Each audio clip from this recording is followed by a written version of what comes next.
आज की इस वीडियो में हम ये पढ़ेंगे कि सम ऑफ फ्रैक्शन यानी कि भिन्न का जोड़ और sum of fraction subtractions of fractions यानी कि भिन्न का घटाव कैसे किया जाता है। उससे पहले मैं आपको ये बताना चाहती हूँ कि मेरी 2 वीडियोस मैंने पहले अपलोड करी थी जिसमें मैंने ये बताया था कि फ्रैक्शन क्या होता है यानी कि भिन्न क्या होता है, और जो मेरी दूसरी वीडियो थी वो थी भिन्न के कितने प्रकार होते हैं यानी कि टाइप्स ऑफ फ्रैक्शंस। इस वीडियोस में हम भिन्न का जोड़ और भिन्न का घटाव पढ़ेंगे। उससे पहले मैं ये कहना चाहती हूँ कि अगर आपको मेरी वीडियोस पसंद आती है तो प्लीज़ मेरी वीडियोस को लाइक कीजिए और मेरे चैनल को सब्सक्राइब कीजिए और ज़्यादा से ज़्यादा लोगों को शेयर कीजिए। तो हम स्टार्ट करते हैं आज की अपनी ये वीडियो। सबसे पहले हम करेंगे सम ऑफ फ्रैक्शन यानी कि भिन्न का जोड़। तो इस तरह के जो क्वेश्चंस होते हैं, इस तरह के जो फ्रैक्शंस होते हैं जहां पर हमें इस तरीके से नंबर मिलता है, तो हम उसको किस तरीके से करेंगे, तो स्टार्ट करते हैं। मैंने आपको पिछली वीडियोस में बताया था कि जो हमारे ऊपर वाले नंबर होते हैं वो अंश होता है और नीचे वाला जो नंबर होता है वो हर होता है। ऊपर वाला नंबर अंश और नीचे वाला नंबर हर।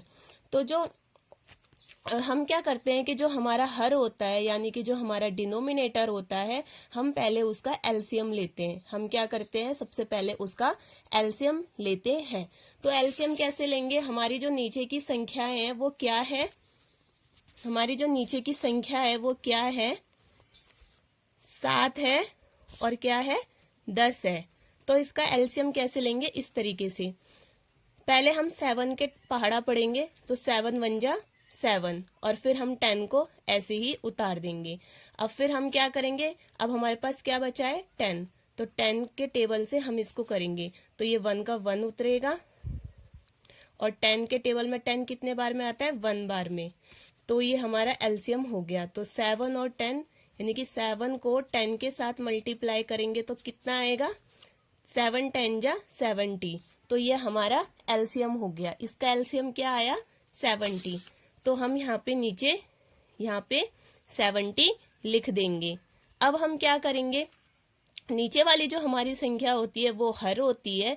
तो अब हमें ये देखना है कि 7 के टेबल में ये जो 70 आया है वो कितने बार में आया है। 7 के टेबल में ये 70 कितने बार में आया है। तो 7 के टेबल में 70 हमारा 10 बार में आया है। 7 के टेबल में 70 हमारा 10 बार में आया है ना, आता है ना टेबल में, 7 के टेबल में 70 10 बार में आता है ना।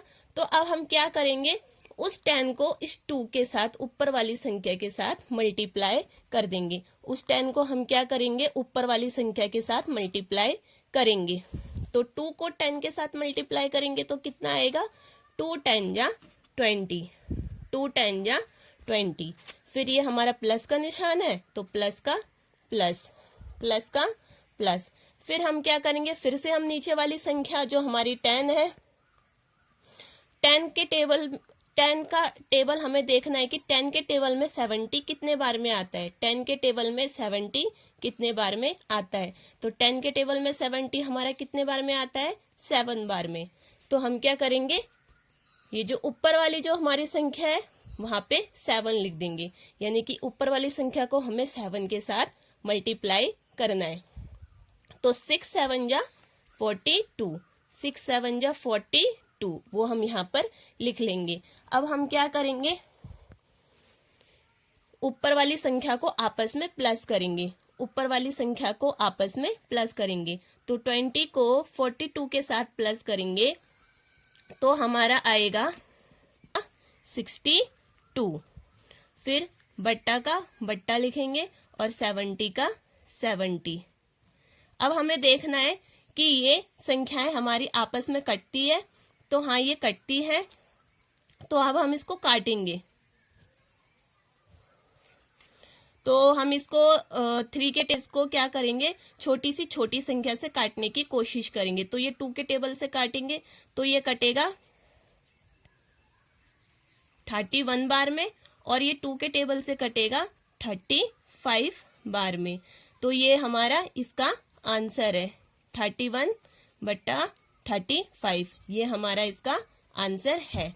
तो ये था हमारा भिन्न का जोड़ यानी कि सम ऑफ फ्रैक्शंस। अब हम करेंगे भिन्न का घटाव, वो किस तरीके से किया जाता है।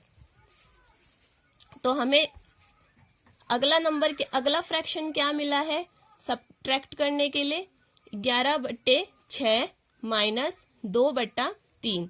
तो इसको किस तरीके से करेंगे, इसको करने के लिए सेम वही प्रोसेस है, बस यहाँ पे प्लस था और यहाँ पे हमें माइनस करना है। तो हम क्या करेंगे, नीचे वाली संख्या का हम एलसीएम लेंगे, नीचे वाली संख्या का एलसीएम लेंगे। तो कैसे लेंगे, नीचे वाली संख्या हमारी क्या है 6 और 3, तो इसका एलसीएम कैसे लेंगे 6 और 3। तो ये 3 के टेबल से हम इसको एलसीएम देंगे। तो 3 के टेबल में 6 कितने बार में आता है 2 बार में, 3 2 जा 6, और 3 के टेबल में 3 कितने बार में आता है 1 बार में। और आगे क्या करेंगे हम, अब हमारे पास 2 बचा है, तो 2 के टेबल में 2 आता है, तो हम इसको 2 से डिवाइड देंगे। तो 2 के टेबल में 2 कितने बार में आता है 1 बार में। तो अब हमारा इसका एलसीएम क्या मिला हमको 3 और 2, तो 3 को हम 2 के साथ मल्टीप्लाई करेंगे। तो 3 को 2 के साथ मल्टीप्लाई करेंगे तो कितना आएगा 6। तो हमारा इसका एलसीएम क्या निकला 6।